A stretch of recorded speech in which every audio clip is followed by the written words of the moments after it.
Bonjour, on se retrouve aujourd'hui pour parler d'un pistolet mitrailleur de la Deuxième Guerre mondiale conçu par l'entreprise italienne Beretta. Mais avant de voir l'histoire de ce pistolet mitrailleur, pas forcément des plus connus, je tiens à remercier le musée Guéret-Pernardennes qui a la gentillesse de m'accueillir et de me permettre de vous faire ces vidéos. Donc n'hésitez pas à consulter leur site internet et également, si vous êtes dans les Ardennes, à visiter le musée.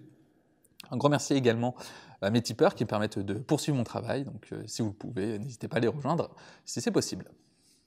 En tout cas, le Beretta modèle 1938 et ses différentes variantes sont des pistolets mitrailleurs qui ont été utilisés pendant la Deuxième Guerre mondiale, et ce par l'Italie et également par l'armée allemande.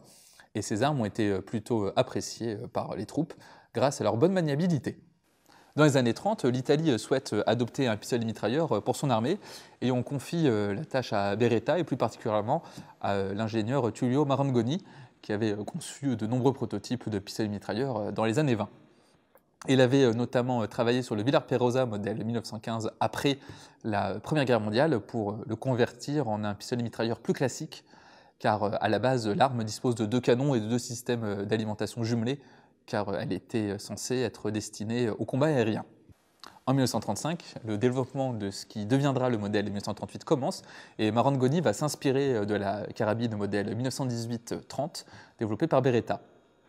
Il va faire de nombreuses modifications pour aboutir en janvier 1938 à un prototype final aménagé pour le 9 mm Luger, et non le 9 mm Grisanti qui était utilisé précédemment par l'armée italienne à cette époque. Car à cette époque, dans les années 30, on décide d'abandonner ce 9 mm Grisanti qui avait des dimensions quasiment similaires au 9 par 19 mm, mais le Grisanti était un peu moins puissant que le 9 mm Luger. Une dernière modification va être effectuée avant l'adoption par l'armée, c'est le changement du port d'éjection qui était initialement situé au-dessus. Et ensuite, Marangoni va le déplacer sur la gauche, et ces armes vont devenir les modèles 1938A. Et elle est officiellement adoptée en juillet 1938. Cependant, malgré l'adoption officielle lors de l'été 38, il faudra attendre 1940 pour que les premiers pistolets mitrailleurs arrivent dans les mains des soldats italiens, car la Roumanie avait également commandé ces armes et les premiers milliers d'exemplaires leur étaient destinés. Lorsque les premiers modèles 38A entrent en service, les soldats semblent apprécier l'arme qui est fiable et facilement contrôlable en mode automatique. Cependant, l'Italie souhaite simplifier le pistolet mitrailleur qui était assez cher à produire et relativement complexe par rapport à d'autres pistolets mitrailleurs de l'époque. Et cela va engendrer le développement des modèles 38-42, qui est celui-ci.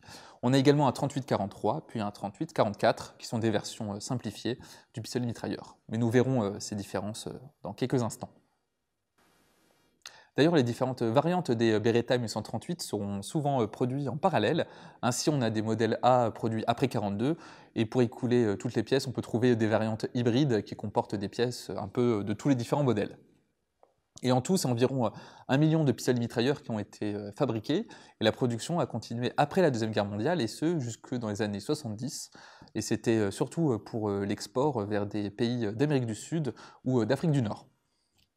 Et maintenant qu'on a vu l'histoire de ces pistolets mitrailleurs, on va pouvoir regarder ces modèles 38A et 38-42 de plus près. Ce pistolet mitrailleur mesure 94 cm de long et il va peser un peu plus de 4 kg non chargé. Une des premières caractéristiques assez visibles de ces armes est leur double détente.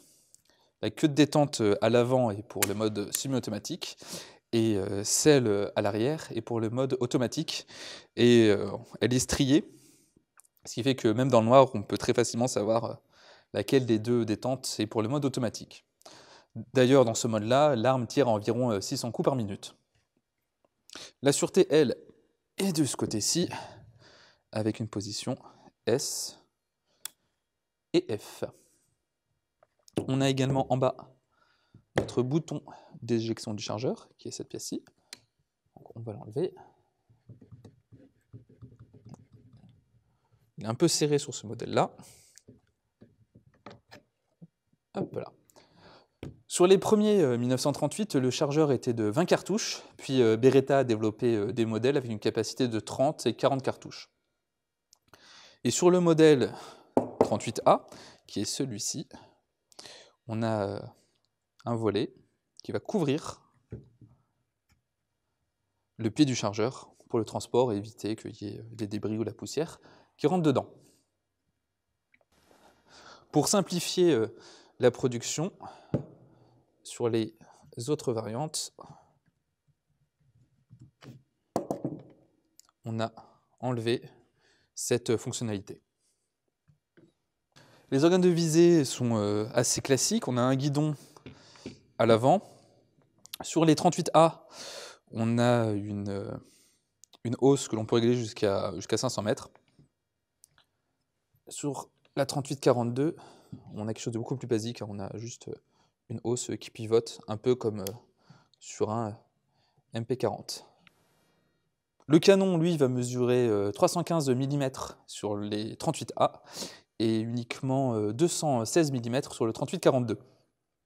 Et on remarque que sur le 38A, on a un manchon, et sur le 38-42, on a juste le canon qui est un peu usiné tout autour. Sur les 38A, on peut avoir de temps en temps des tenons de baïonnettes, et il existe également une variante avec une baïonnette pliante. Cette variante était initialement destinée aux forces de police. Par contre, sur toutes les versions du Beretta 1138, on a un compensateur qui est différent, il est plus important sur ce 38A, mais un compensateur est conservé également sur la 3842. Et la simplification, elle va également se faire à l'intérieur. La culasse et le mécanisme est plus simple sur cette version, et on va voir ça tout de suite en démontant l'arme. Le démontage du Beretta 1138 n'est pas très compliqué, il ressemble à pas mal d'autres pistolets mitrailleurs. Donc on a une pièce à l'arrière sur laquelle il y a une flèche ici.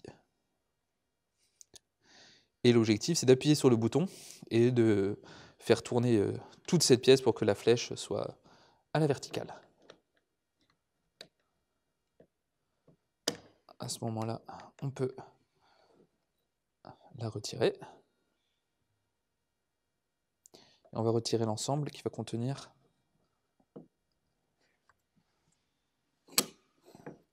le ressort récupérateur et également la culasse.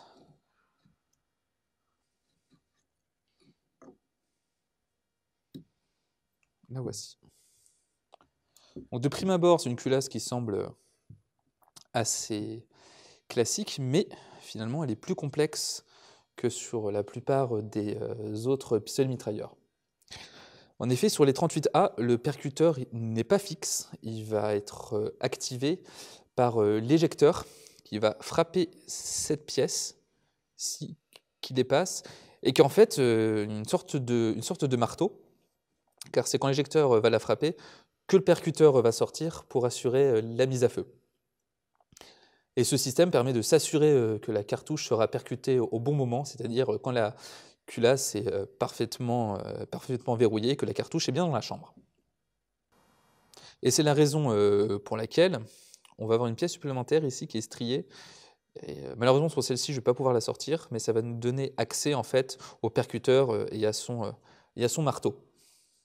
C'est un système qui est très efficace, mais qui est un peu complexe à fabriquer. Et c'est la raison pour laquelle ce système va être simplifié. On a ici la culasse de la 3842, donc on peut voir que c'est bien plus simple. On n'a plus ce mécanisme avec le percuteur qui va être activé par l'éjecteur. Le percuteur est fixe et on peut voir qu'ici, c'est d'un seul bloc.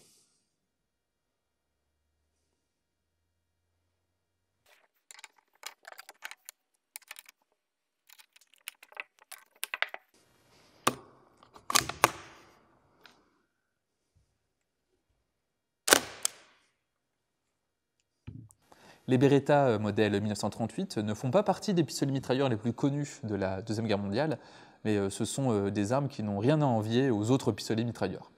D'ailleurs, même les soldats allemands souligneront la qualité de ces modèles 38 quand ils vont les utiliser. En tout cas, j'espère que cette vidéo vous aura permis d'en savoir un peu plus sur ce pistolet mitrailleur italien. Un grand merci au musée Guerre Épée en Ardennes qui m'a permis de les filmer. Je vous invite, comme d'habitude, à vous abonner à la chaîne et, si vous le pouvez, à rejoindre les tipeurs grâce au lien en description. Sur ce, on se dit à bientôt pour une prochaine vidéo.